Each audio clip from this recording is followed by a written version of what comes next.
But the power of ChatGPT is processing information and understanding that information and then making it available. So think about processing information. Imagine if you had an AI model that went through every single local law that has ever been written over time and processes that and then gives that to you as a business owner or as an individual, and now allows you to navigate your community almost as if you are the most expert urban planner on the planet. You know more and everything about your community now because you've processed that information in a way that is usable. I would like that to be outside of these walls. So for your son and for my sons and daughters to be able to think that it's socially normal to go to somebody and ask, hey, what is it that you do? On the street, on the bus, on the train, because we're so inhibited by being in our own bubbles that this is a safe space that teaches us we can go and talk to folks and find out what they do. Hey, wait. I know you want to watch this next video, but listen, if you are an entrepreneur, business coach, business consultant, or a small business owner who has a story and wants to learn how to create multiple streams of income from your story, I need you to text me right now, my book, to 646-687-4152. That is my personal number. I have been an author for over 12 years. I've written 10 books. 4 of them have been bestsellers, and I've sold over 100,000 books. But I've also helped a lot of my clients take their expertise and put it into a story, then create multiple streams of income from that. So I want to help you do the same thing. So text my book to 646-687-4152. All right, let's go back to the video.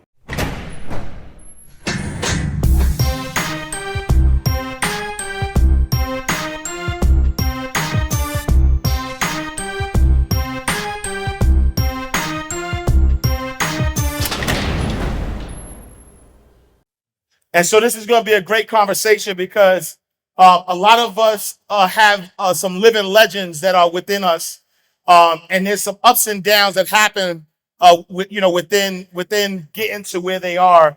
And so I'm excited to be the host of this panel. For those who don't know, my name is Ash Cash. I am the host of Inside the Vault, the greatest money mindset show on the planet.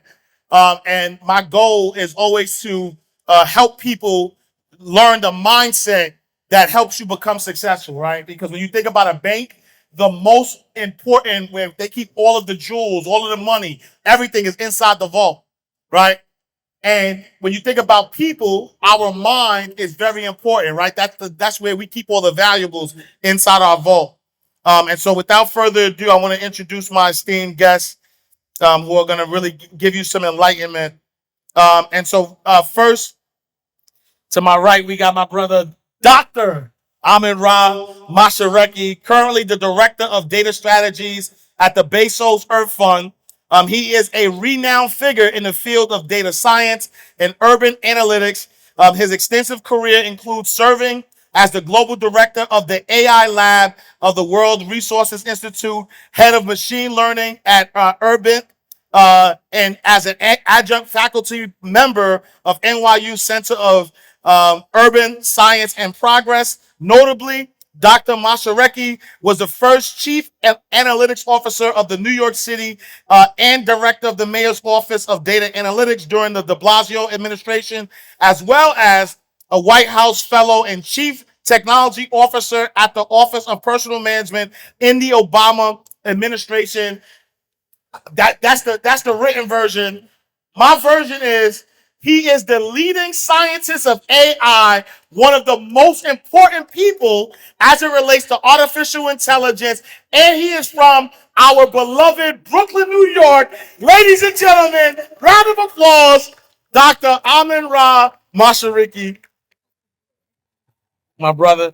Next, we have Robert E. Carnegie Jr., a former New York City Council member for the 36th District and a native of Brooklyn, New York, has led a multifaceted career spanning politics, sports, and education. The son of the late Dr. Robert E. Carnegie Sr. And Ellen J. Carnegie, he played center for St. John's University, Final Four team, and later pursued professional basketball overseas. Carnegie earned a master's degree in organizational management from Mercy College and became a credentialed alcoholism and substance abuse counselor, opening a treatment center in Bedford-Stuyvesant in Brooklyn. In politics, he made significant strides as a New York City Council member, chairing key committees and spearheading important legislatures like the Khalif Browder Bill,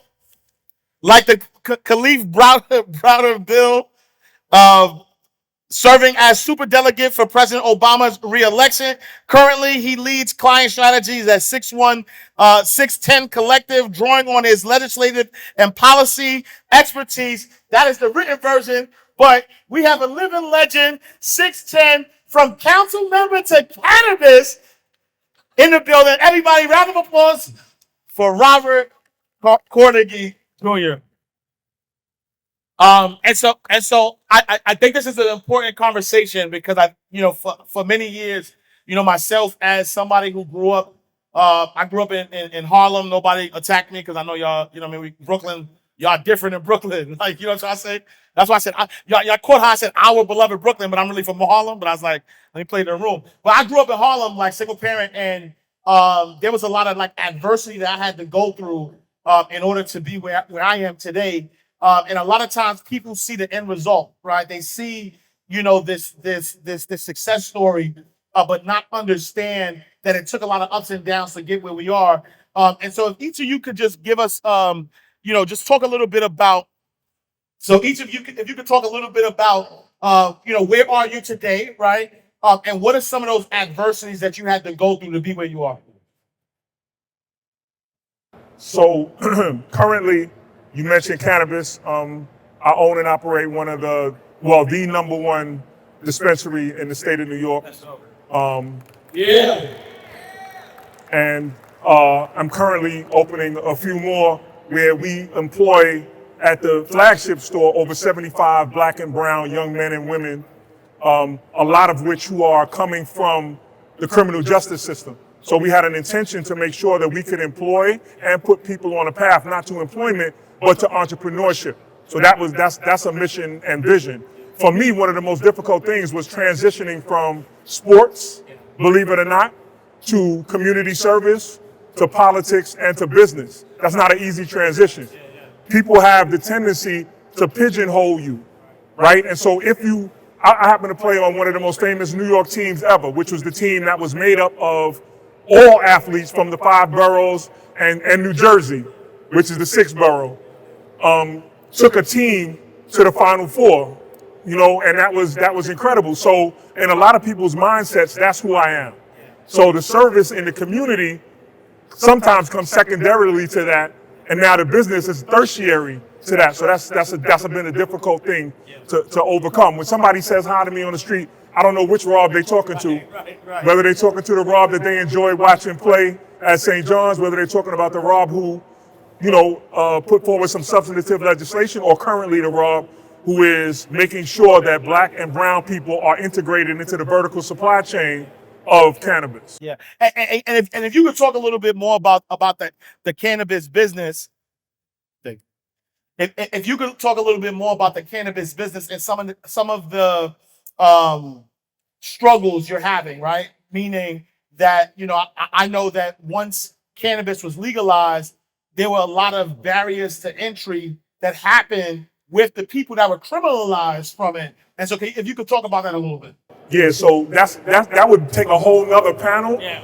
But quite frankly, the legislation that allowed for that was good spirited, and it was laudable legislation. It just wasn't thought out correctly. So the very people who were supposed to benefit from it initially did not. And there were many injunctions, many shutdowns and start overs again. And so people of color, I represent probably 5% of actually who's in the market of color doing this right now. And it was really designed to do that. So I didn't get into it actually to be an owner. I wanted to make sure that the state honored their commitment to people in our community and making sure they had access to pathways to wealth, because that's what the bill of sale was. That this market, which is going to be a new emerging industry, this is $1 billion industry, we're going to let you get a head start. People of color, people who've had negative impact with law enforcement, and that has not necessarily been the case. And anybody will tell you that ease of entry into the market is even harder now because it's not money, it's actually having site control. So if you don't own or have a lease already executed, it's very difficult to demonstrate that you can stand up a business. Powerful. Amin Rob. Talk to us, man. What's good, man? So I think the way I'll talk about diversity is coming up in Brooklyn, New York, Bed-Stuy, I really, at a young age, was into math and science. And I gotta say that— Wait, can we clap for that though? Because I was not, so I think we should clap for that. So coming up in Bed-Stuy and in Brooklyn, where math was my thing, science was my thing, but I didn't really, the best thing that happened to me was having a family infrastructure that allowed for me to really focus my energy towards that math and science. But coming up in the community that I came up in, a lot of my friends didn't quite understand, what I was doing when I was going to summer school for math when no one wanted to go to summer school. When I was going to science skills programs when everyone was trying to go to regular summer camps and have fun. And so I didn't really connect with a lot of folks around me except for my close network. Yeah. And then when I left, my first job was at, you remember a company called Motorola? Yeah. I was a scientist at Motorola as my first job, and I worked on a technology that's used now called Bluetooth. And so I was one of the first scientists on that team. But I was also pushed out.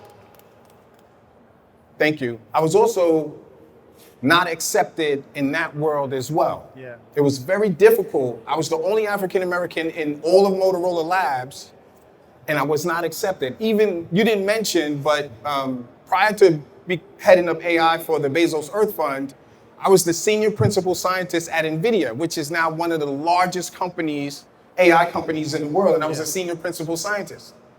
When I was hired into that company directly by the CEO, do you know how many African Americans worked at NVIDIA?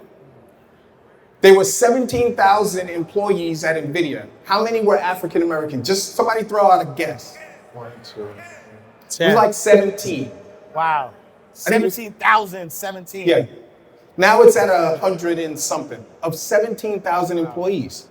So my whole journey was this dichotomy of growing up in Brooklyn, growing up in Bed-Stuy, and not having a lot of friends that I could talk to about computer science, but then working in a space where I couldn't talk to those people. And that was one of the biggest challenges. But thankful to family and close friends for really keeping me on the straight and narrow as I came through this journey. And I'll tell a quick story. My father is sitting in the audience. I'll tell a quick story. Joe Mashariki. So, I went to Brooklyn Tech High School, which Brooklyn Tech, when I went, it was a lot going on, and I had experience, because I was in the computer science program at Brooklyn Tech, and there wasn't a lot of African Americans in the computer science program major, I experienced a lot of racism. So because of that, I left and I went to HBCU. So I went to Lincoln University, which is an undergrad, for my undergrad work. And my dad drove up to pick me up from school after my first year. And I was a computer science major at Lincoln. And we're in the car, and I'm trying to find stuff to talk to him about. Turned to him, and I was like, yeah, I think I'm gonna leave the computer science major and probably go into something like political science or business. And my dad was driving, and he was like, yeah, you could do that, but then you're also gonna be paying for your own college education too.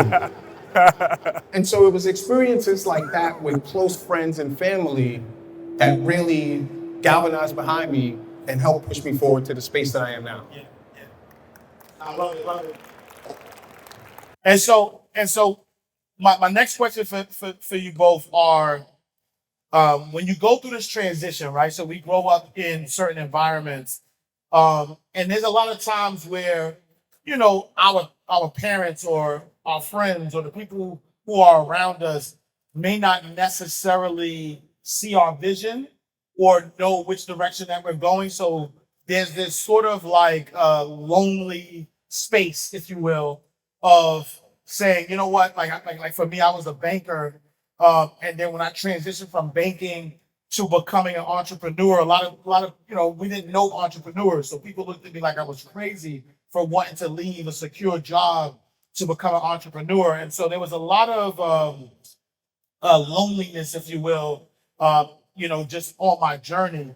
Robert, as a politician, you as a scientist, like that's not something like rapper, ball player, like we see the things that we get the support from. How do you deal with that? Because I know there's people in this crowd right now who have a dream, but their dream is not necessarily something that's everybody might be in agreement with. How do you keep going towards a dream that you see, but still not, like, if you don't get the support from the people around you? How do you deal with that? I would just quickly say that I think, one, you have to understand that anything that you do, adversity is a part of that, right? And so my old calculus professor used to always use this term with me, and he used to say, confusion is the doorway to understanding.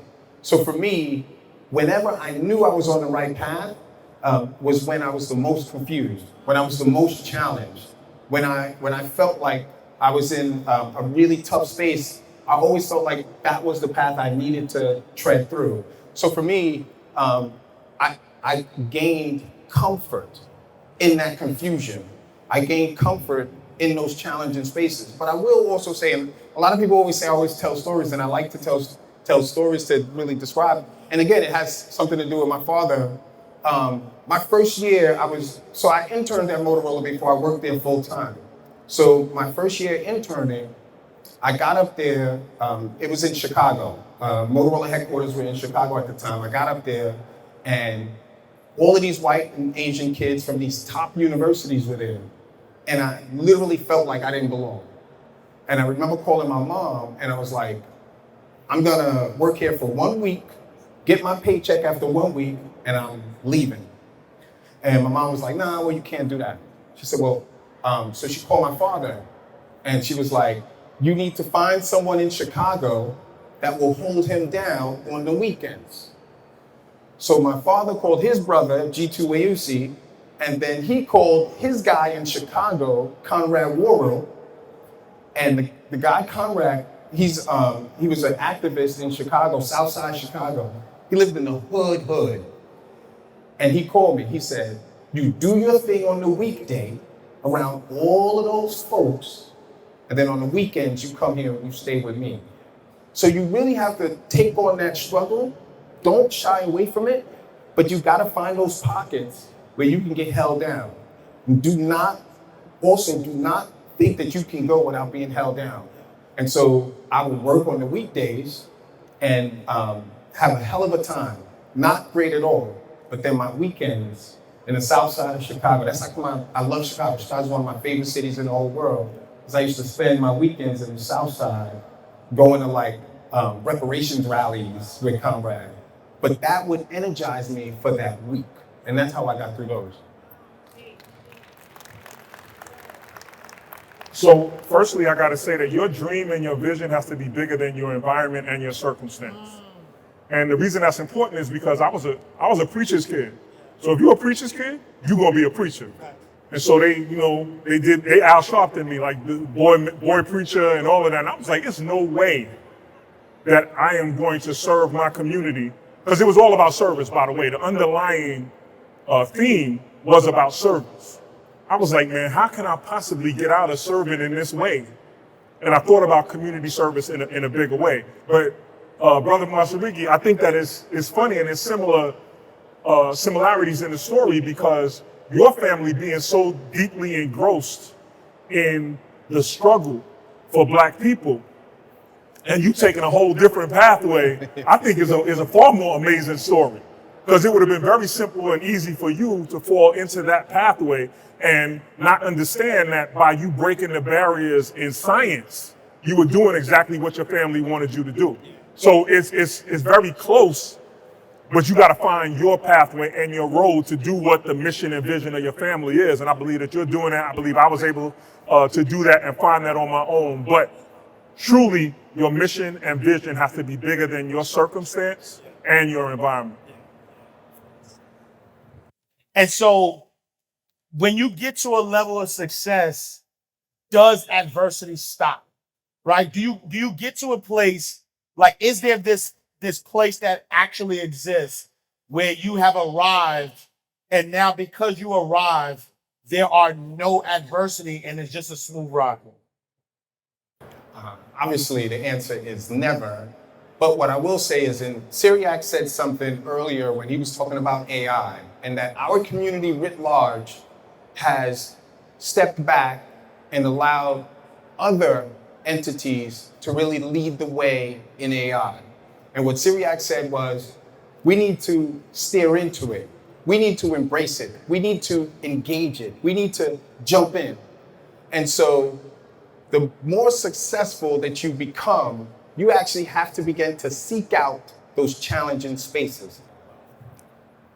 Well, in the words of that great American poet, Christopher Wallace, more money, more problems. This new emerging industry in cannabis, we should be going headfirst into it and controlling the vertical supply chain so that can be ours. That can be our way of building and transferring wealth. So it was never about dispensaries per se. It was about controlling the vertical supply chain. And of course, when you talk that language, there are obstacles because people put those obstacles. If you want a dispensary, ain't nobody gonna stop you from that. That's a retail outlet.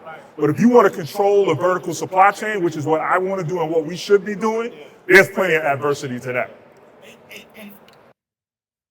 And can you explain that a little bit for us, right? As far as controlling the vertical, controlling the supply chain, because I feel like music, right? You think about hip hop, the fact that even to this day, this year, we're celebrating 50 years of hip hop, right? We never really controlled the vertical or the supply chain, right? The distribution of music. And so something that we actually started, something that we actually, like we are the source to it. Monetarily, though, we're not the ones as a community. We're not the ones that benefit from it to the tune of now, because we don't own the distribution or the supply chain, we allow those that are not even from our community to dictate what we hear.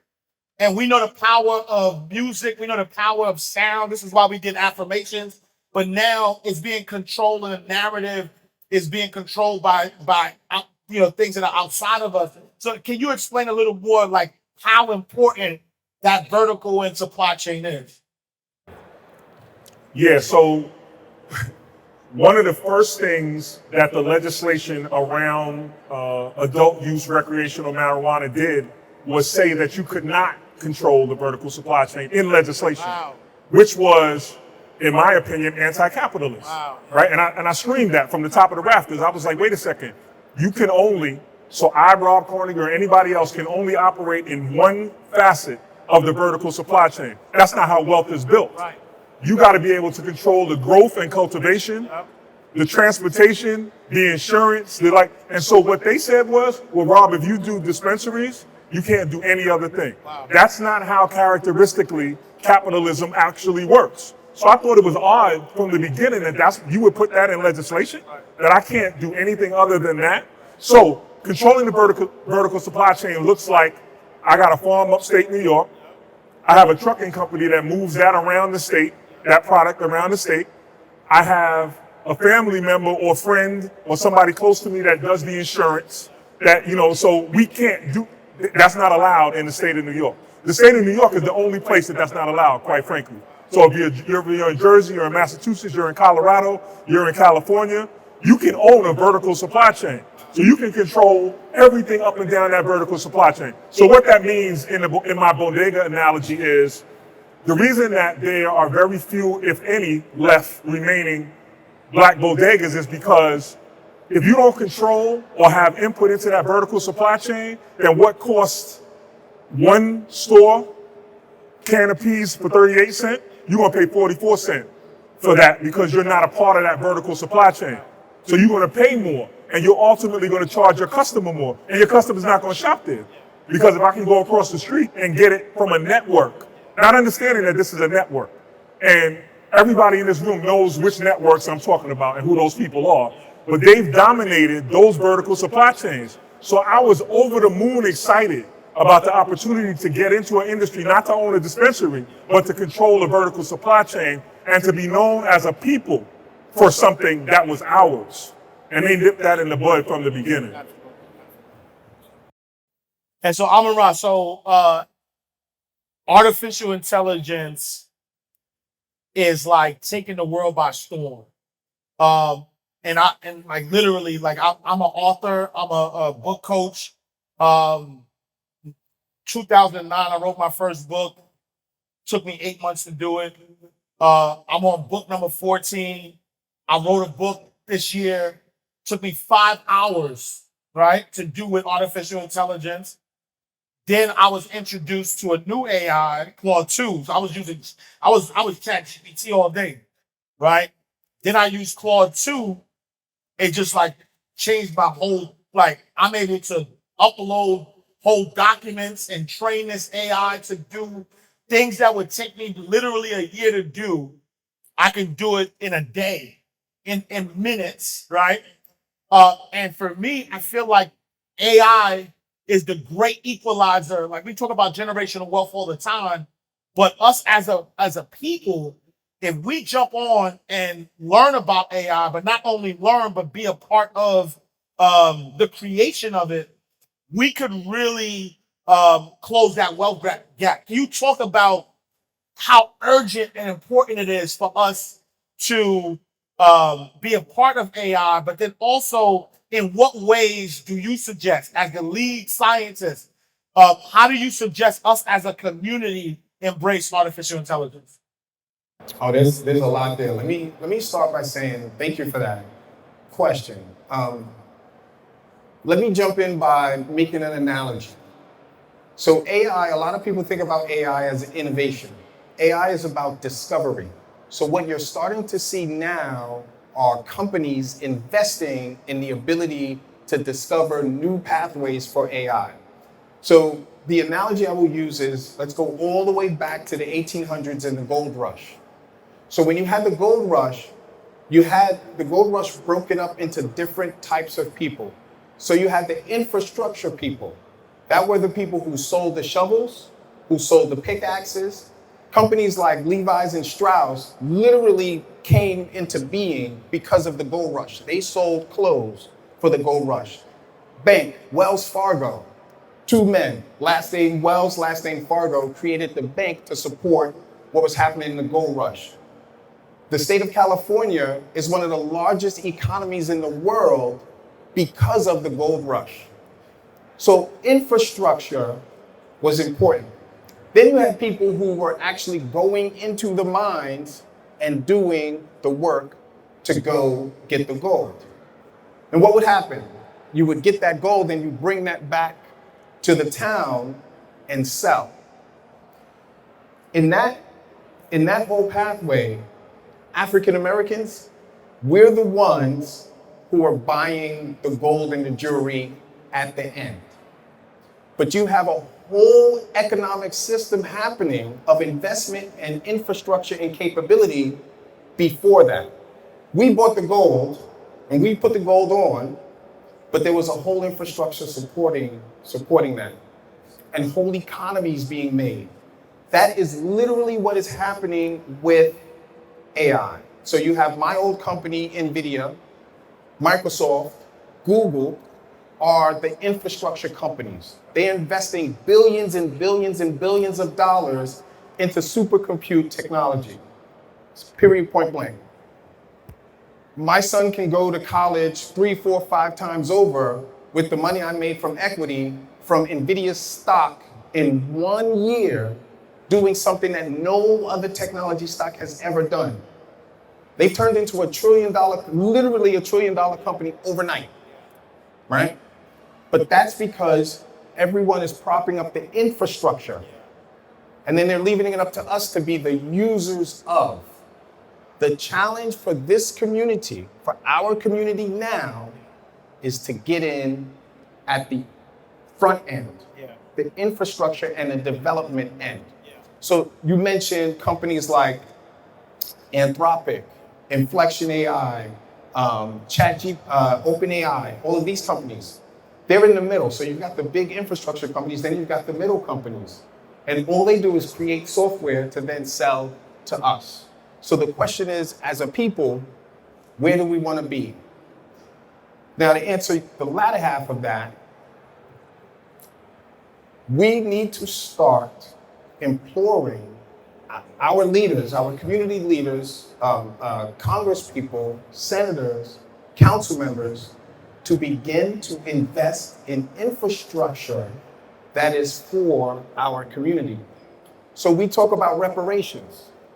Imagine if at the federal level, the federal government invests billions and billions of dollars into supercompute technology.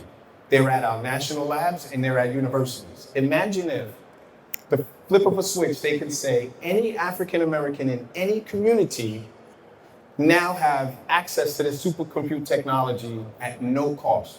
Like, that can be done tomorrow. Any black or brown person from any community in the United States can have access to supercompute power. That's one. Then we have to have the infrastructure. It's supposed to be the HBCUs, but we have to have the infrastructure to train and get our community to the place where they can use this infrastructure. Then that's when the magic happens. That's the innovation. That's the discovery. Because what you're seeing now is companies investing in the infrastructure, and then the discovery is happening, and they're keeping it within themselves. Before I hand it off, one last thing I want to say. If we all agree that AI is the future, and AI will be used to write books, to send emails, to do all sorts of things for us, and we're going to rely on it heavily, why is it that we're so comfortable with people that don't look like us literally creating AI for us to use? We have to jump in. So I just want to point out that I hope you don't think you're hearing two different conversations, because the infrastructure around AI and around cannabis is the same. The examples that he used the gold rush as the standard that was set for how we got to where we are. I used prohibition, which also was what set up the ability to have now medical and recreational use marijuana. It's actually the same. So I need y'all to have your listening ears not around two different industries, but around one business model that allows us to integrate ourselves into that model. That's the importance of this conversation. So Ash, Syriac, y'all definitely knew what you was doing by putting these two topics on the same stage. And at first, before you started talking and I started talking, I was confused. I was like, I don't know where we're gonna go with this, Brother Mashariki, but it became crystal clear, though, that these new emerging industries and the opportunity for Black folks to get in the beginning still exists. And so to that point, right? So similarly, I don't want to paint it all rosy, right? Like, people are afraid of AI, right? Because, I'm hearing AI could take over the world and create, worlds outside of the human race and things of that nature. When people think about cannabis, they think about, the reason why legalizing it may be negative, to our society. Can y'all both kind of touch of, are there any potential dangers in cannabis or AI? So the answer is yes. A book that I came up reading and really enjoyed, I don't know if it was a good book or not, but I enjoyed reading it. It's called To Engineer is Human. It's by Henry Petrosky. The book basically says, it's this book on actually like actual real infrastructure like roads, bridges, pathways, and so on and so forth. And what the book talks about is the fact that there were so many people who died not only building these marvels, but also so many people died because there were all sorts of structural and challenging and engineering things that we didn't do right. And so bridges would collapse, overpasses would collapse, and people would die. The book basically says, if decades ago, if we paused because we saw all of the problematic things that could possibly happen, if we paused our capability to invest in infrastructure, then we wouldn't be where we are today. So that there were always going to be concerns. There were always going to be things that could negatively impact something. But how do we as a community say, let's still move forward and let's take this on, understanding the challenges that lie before us? To your earlier question. Well, let me also say this. For everyone to kind of set this, be clear around AI, what people talk about when they talk about these concerns around AI is that some of the best AI models now have the ability to teach itself things. So for instance, if I built an AI model that I use to actually build an architectural blueprint to build a building on its own, use generative AI to build a building on its own, you could actually build a model where the AI teaches itself calculus, differential equations, and any other complex thing that a human would take years to learn. It would teach itself this capability overnight. It's called self-supervised learning. The way you want to think about this is, if you have a 2-year-old in a living room for 5 days out of the week, and every day you come in and you vacuum in front of that 2-year-old, and then on the 6th day, if you bought one of those, remember those Fisher-Price little vacuum things and you would roll it and the balls would like pop? If you came and brought that and gave that to the 2-year-old, what would they do? Vacuum. That's right. They would grab it and they would stand up and they would start to push. So there's this, ChatGPT came into prominence because they used for the first time this concept called self-supervised learning, which was, as humans, we learn from observing. Computers never learn from observing. They used to learn from what we would tell them. So for the first time, because you spent hundreds of millions of dollars on supercompute power, you now taught the computer to teach itself. So the fear is, this is the fear. The fear is that because you now have the capability for computers to teach itself, when you ask it a question, it can learn how to answer that question correctly. What if you ask it, how do we solve the problem of global warming? And the computer comes to the conclusion its own, well, we've got to get rid of a number of humans on the planet in order to make sure we have a sustainable planet. And then the fear is that these computers are now all connected because of the internet, and then you got Skynet. So we're way off from that. People took this concept of self-supervised learning and then turned it into, Skynet. But we're far from that.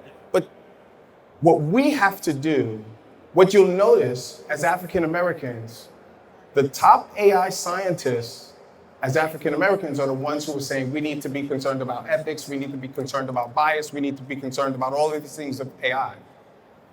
That's important. But we also need to have AI scientists who are saying, yes, but let's go. Let's move. Because the value here is so big, we cannot sit back and let others do this for us. So the answer obviously is yes. For me, one of my biggest fears and one of the biggest fears of the industry is that government's artificial integration into the product life cycle has never worked. So this is a new emerging industry, and the overreaching and overarching ability for government to shape it is a recipe for disaster, right? So business should be allowed to operate in the market and let the market dictate what happens We don't have that right now. And for me, that's my biggest fear, is that if it continues in that direction, we'll never get the best out of the industry or the people who are committing themselves to that industry. So for me, government overreach in emerging industry is a recipe for disaster. And so with the importance of us as a people getting in early, what are the first steps? Someone wants to get into the cannabis business, somebody, they want to get into AI, for the audience, where do they start?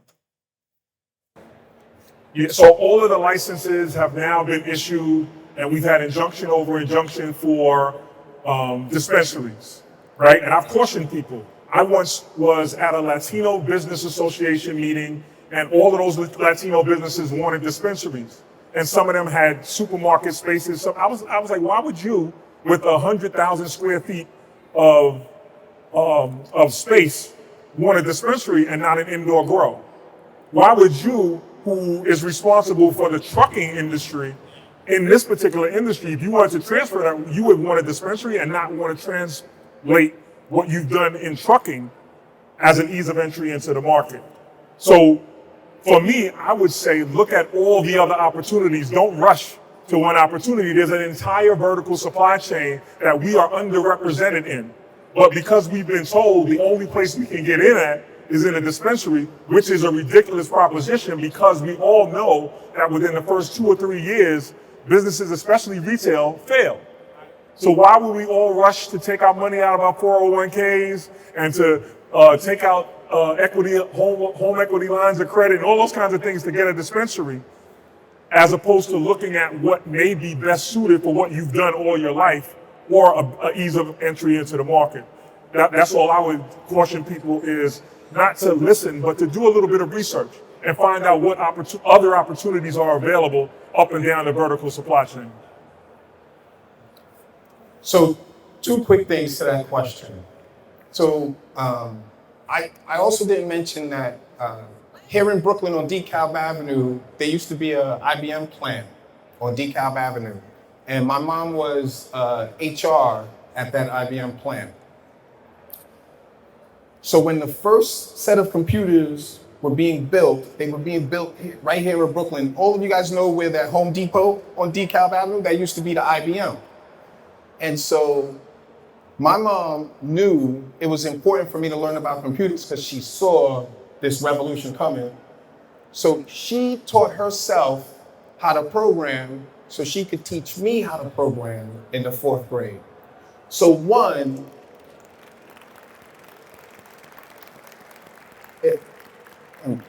and we do that all the time. This new math, for my 11-year-old, I have to teach myself math. Mind you, I have a PhD in computer science. I have to teach myself math just to teach him or help him with his math, right? So we do that all the time as parents. We learn such that we can teach. And that's what we need to do. And so my 11-year-old, he's been learning how to code since, 4 or 5 years old? Because I've been teaching him. So one, no one here is too old or too out of touch with technology to teach themselves just enough to teach someone else. Period, point blank. My mom was an HR representative at IBM, and she taught herself how to code in BASIC so she could teach me. So one, we need to be teaching each other. Do not shy away from this idea of learning and teaching.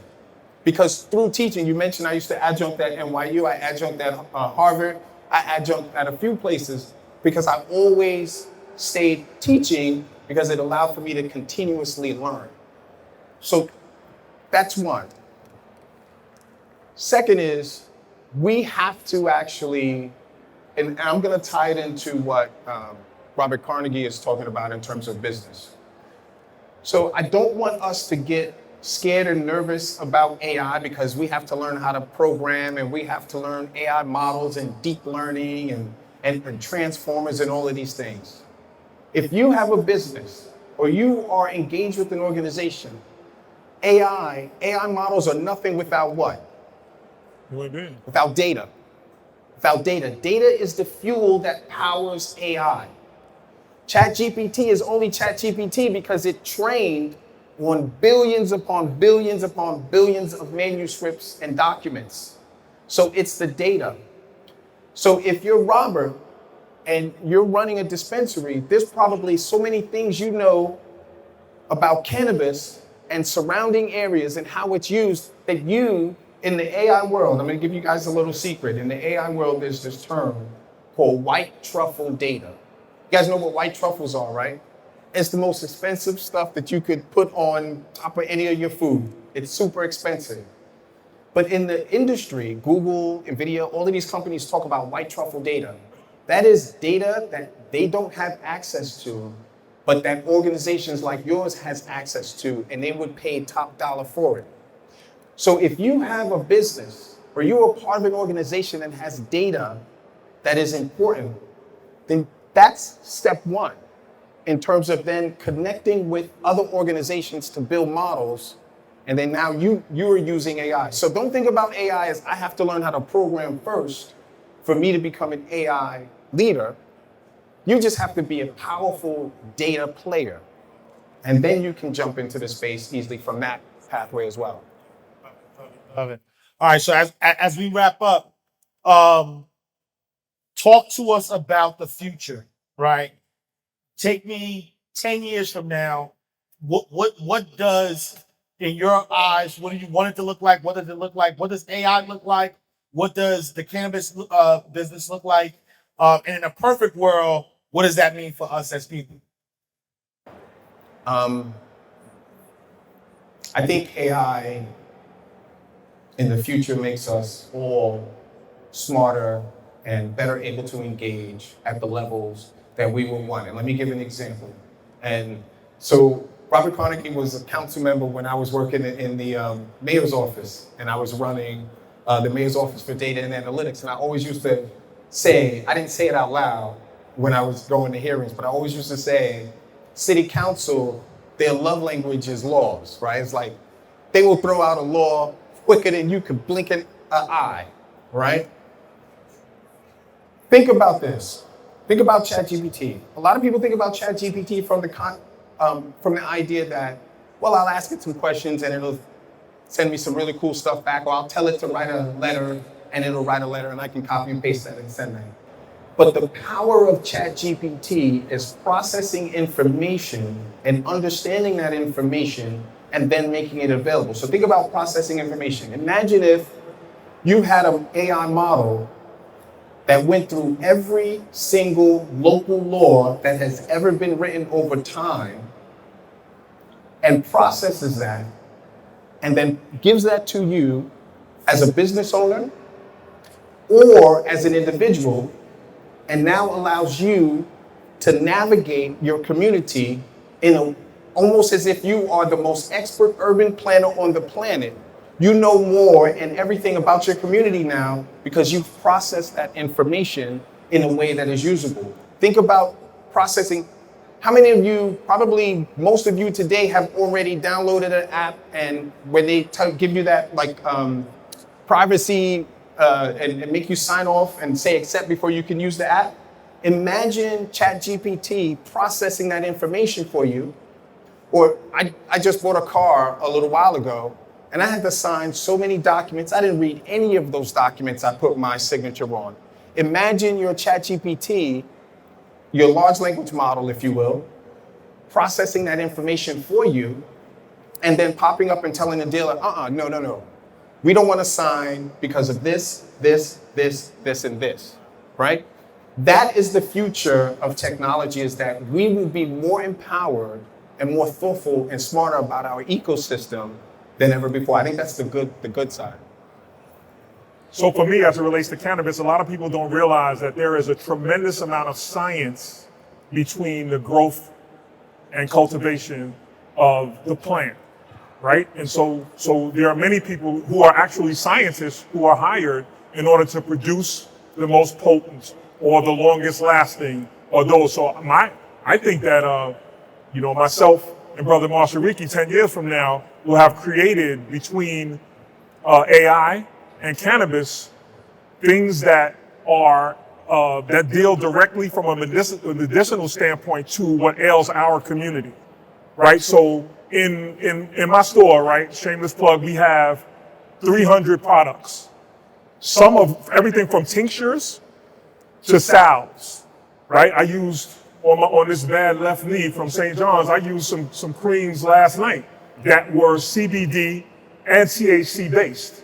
So really science is going to move to the place that whether it's diabetes in our community, whether it's asthma, there will be a marriage between technology and the plant, which comes from the earth, that will have its healing properties. That's my vision, and that's my dream, is that for those of you who are old like me, who are still calling it reefer or weed, that cannabis will actually be used more for its healing properties, which exist with or without technology or my dispensary, and were used by Native Americans for healing purposes. We'll go back to that, but enhance it by using technology and AI to get the greatest properties out for diseases and ailments that are directly negatively impacting our community. For me, that would be success.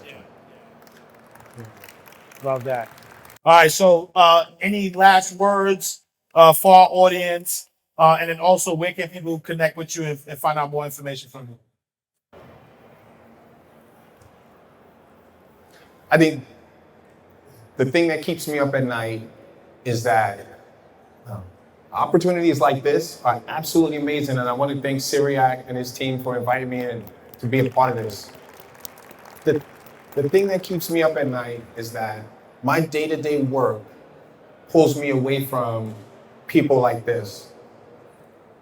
But that's because when I got into the computer science space, it was the early 80s, and that was the name of the game. You had to work around a certain type of folks. And I just would implore everyone out here to start embracing these technologies and saying, we should be, so that the next generation, my son and folks, and where's my nephew, Cat, somewhere around here, also 11, 12, that they don't feel like they have to be separated from their community in order to hit their dreams the way that they want in computer science or AI or in math. And I think this is the generation that's gonna pull all of that together. LinkedIn, I'm on LinkedIn, ping me, but yeah, I think that's Instagram. I think those are the best ways to keep in touch. But please, if there's anyone that wants to reach out and engage, I'll be more than happy to and excited to engage in any way, shape, or form. So I'm excited about this environment because it allows us to be unencumbered by social norms, and we can, in here, go up to each other and go, hey, brother, what you do? And then begin to have a conversation about what you do and how that impacts me and whatever. I would like that to be outside of these walls. So for your son and for my sons and daughters to be able to think that it's socially normal to go to somebody and ask, hey, what is it that you do? On the street, on the bus, on the train, because we're so inhibited by being in our own bubbles that this is a safe space that teaches us we can go and talk to folks and find out what they do. So if we could take that outside of here, and if nowhere else, at least in our community, and make it a norm to be able to ask somebody what they do and what it took for them to get that. Whether it's the restaurant owner that you're buying dinner at his restaurant in our neighborhood, or whether it's the bus driver, or whether it's somebody who has a look that you like, break down the barriers to be able to go and talk to them and ask them what they do. Because it's so comfortable in here to do that, I can't imagine what it would do for our community. I can't spread it to the whole world, but we can do it in our community immediately tomorrow, begin the process of asking people and making it socially acceptable and the norm to ask somebody, no matter how they look, no matter what they're doing, what it is they do, and how you can be connected to what they do. All right, ladies and gentlemen, round of applause, Dr. Amin Mashariki, Robert Carnegie. We appreciate you. Make sure you connect with them, you follow them. Me, I am Ash Cash. Make sure you visit my website, iamashcash.com. Make sure you subscribe to Inside the Vault. Just go to InsideTheVaultTV.com. greatest money mindset show on the planet. We appreciate you. And my last words are really about making sure that you are taking advantage of this opportunity right now, right? We are in a space where we are in a revolution, right? When you think about the industrial revolution, technology, cannabis, like a lot of the opportunities that we didn't have an opportunity to take advantage of are now here. It's happening now, though, right? It's not an opportunity for us to wait for. It's an opportunity for us to seize the moment. So make sure, like, while you're in this room, connect with us, connect with everybody. Make sure that you leave connecting with people that you didn't know. Learn what they do, because, together as a group, right? Group economics is what it's about.